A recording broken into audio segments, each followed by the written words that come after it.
ഡെക്കറേഷനും കാര്യമെല്ലാം അടിപൊളി ഇഷ്ടപ്പെട്ടു മൊത്തം.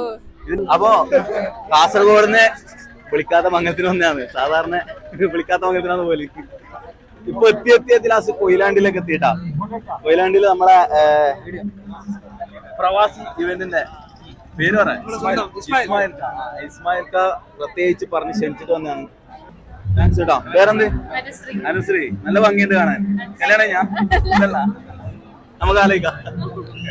അപ്പൊ ഇന്ന് കാസർഗോഡ് നിന്ന് വണ്ടി കയറിയത് നമ്മളെ കൊയിലാണ്ടിയിലെ മംഗലം കൂടാൻ വേണ്ടിട്ടാണ് കേട്ടാ. ആടെ എല്ലാവർക്കും പ്രിയപ്പെട്ട സിദ്ദിഖാന്റെ മോള് റിദന്റെ കല്യാണമാണ്. അപ്പം കേറുമ്പോ തന്നെ ഉള്ളിൽ നല്ല പഴയ നൊസ്റ്റാൾജിക്ക് ചായപ്പേടിയുണ്ട് കേട്ടോ. പെട്രോമാക്സെല്ലാം വെച്ചിട്ടുണ്ട്. പിന്നെ ഉള്ളിൽ വൻ ജനാവലിയായിരുന്നു. സ്റ്റേജിന്റെ ഡെക്കറൊക്കെ കിടലനായിട്ടുണ്ട്. അതിന്റെ ഇടയ്ക്ക് നമ്മൾ മണവാട്ടിനൊന്ന് കറക്കി എടുത്തിട്ടുണ്ട് കേട്ടാ. നല്ല വിഷമുണ്ട്. എല്ലാ ഇസ്മായിൽ ഖാന്റെ ഫ്രണ്ട്സ് ആണ്. ഈ പേരെന്ത്? ഇവിടെ ഉള്ള എല്ലാവരും ഇസ്മായിലായിട്ട് ഫ്രണ്ട്സ് ഉണ്ടാവും.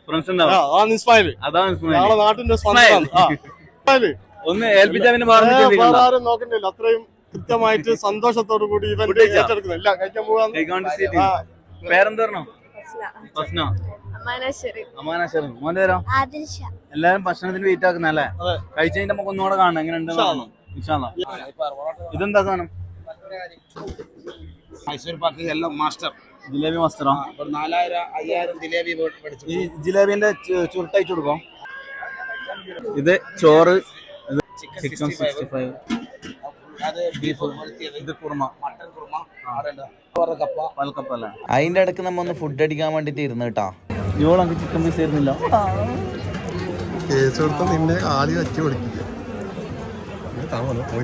അതിൽ ഈ ഒരു സിസ്റ്റം എനിക്ക് ഭയങ്കര ഇഷ്ടപ്പെട്ടു. കാരണം 4 ഭാഗത്ത് ഇരിക്കുന്നത് കേട്ടാ. ഇതുപോലത്തെ കൗണ്ടർ ഒരിക്കലും കാസർഗോഡ് നിൽക്കില്ല. കാസർഗോഡത്തെ ഫുഡിന്റെ ചില ആൾക്കാർ മൊത്തത്തിൽ ഒരുമിച്ച് വരുന്നതല്ലേ. ഇവിടെ നമ്മള് ആൾക്കാരെ പറഞ്ഞ് നിയന്ത്രിച്ച് നിർത്താൻ പറ്റും. ആ ഭാഗത്തേക്ക് അങ്ങനെയല്ലല്ലോ. ആൾക്കാർ മൊത്തത്തിൽ വരുന്നതിനെ കൊണ്ട് നമുക്കൊന്ന് ട്രൈ ചെയ്താലോ? ഒന്ന് ട്രൈ ചെയ്ത് നല്ല അനുഭവം കൊണ്ട് പറഞ്ഞ അവിടെ ഒന്നും വിജയിക്കില്ല. പിന്നെ അതിന്റെ ഇടയ്ക്ക് പാൽക്കപ്പയും കൂടെ ഒന്ന് ട്രൈ ആക്കി. സംഭവം അടിപൊളിയായിട്ടുണ്ട് കേട്ടോ. എല്ലാം കഴിഞ്ഞ് നമ്മളടുത്ത ചായപ്പൊടി എന്നൊരു ചായയും കുടിച്ചിരുന്ന് പിന്നെ കുറച്ച് ഗസലെല്ലാം കേട്ടിരിക്കുമ്പോഴാണ് നമ്മളൊരു ഇക്കാൻ്റെ ഡാൻസ്. മൂപ്പരാണെങ്കിൽ അടിപൊളി ഡാൻസ് കളിക്കുന്നത്. വിചാരിച്ചെടുക്കുന്നല്ല കേട്ടാ, കിടുക്കാച്ചി ഡാൻസാണ്. അപ്പോൾ ഇതിൻ്റെ ഫുൾ വീഡിയോ ഞാൻ യൂട്യൂബിൽ ഇട്ടിട്ടുണ്ട്. ഇക്കാൻ്റെ ഡാൻസും കാര്യങ്ങളൊക്കെ. പാട്ട് നമ്മുടെ കുറച്ച് ഫേമസ് ആയിട്ടുള്ള ആൾക്കാരൊക്കെയാണ് നടന്ന് ഗസൽ പാടുന്നത്. അപ്പോൾ ഗസൽ പാട്ട് കേട്ട് കുറേ ആൾ അടിപൊളിയായിട്ട് അവിടെ ഇരിക്കുന്നുണ്ട്. അതിൻ്റെ ഇടയ്ക്ക് ഇക്കാൻ്റെ ഡാൻസ് വേറെ ലെവലാണെന്ന് ഞാൻ പ്രത്യേകിച്ച് പറയണ്ടല്ലോ. കാരണം ആള് ഫുള്ള് ലൈവ് എനർജിക്കാണ്. അങ്ങനെ ഗസലും പരിപാടിയെല്ലാം കഴിഞ്ഞിട്ട് പിന്നെ നമ്മ 2 പാട്ട് പാടിയിട്ട് പരിപാടി ഒന്ന് ഫുള്ള് കളറാക്കിയിട്ടുണ്ട് കേട്ടോ. എല്ലാവരും കൂടി അടിച്ച് പൊളിച്ച് ഡാൻസ് കളിക്കുന്നുണ്ട്. പ്രത്യേകിച്ച് പറയാനാണെങ്കിൽ കൊയിലാണ്ടിക്കാരുടെ സ്നേഹവും ആ ഒരു പരിഗണനയും അത് പറഞ്ഞ് അറിയിക്കാൻ പറ്റില്ല. കാരണം എല്ലാവരും നമ്മോട് നല്ല അടിപൊളിയായിട്ട് കമ്പനിയായിട്ട് കട്ട കമ്പനിയായിട്ട് എന്താ പറയുക, ചെറിയ കുട്ടികൾ മുതൽ വലിയ ഏജ്ഡ് ആയിട്ടുള്ള ആൾക്കാർ പോലും ഭയങ്കര സ്നേഹത്തിലാണ് നമ്മോട് പെരുമാറിയത്. നമ്മളവിടെ എത്തിയത് മുതൽ തിരിച്ചു വരുന്നവരെ നമ്മൾ ആരെന്ന് പോലും അറിയാണ്ട്.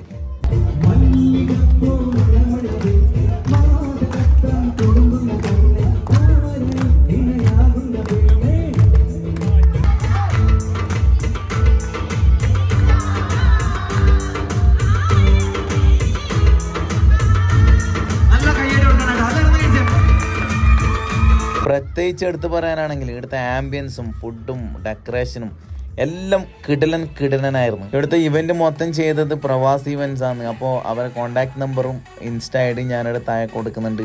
അപ്പോൾ പരിപാടിയിൽ എന്തായാലും ഗംഭീരാക്കി തരും. അപ്പോൾ അടുത്ത വീഡിയോ വരുമ്പോഴേക്കും ബൈ ഫ്രം അൽസോ ട്രിക്സ്.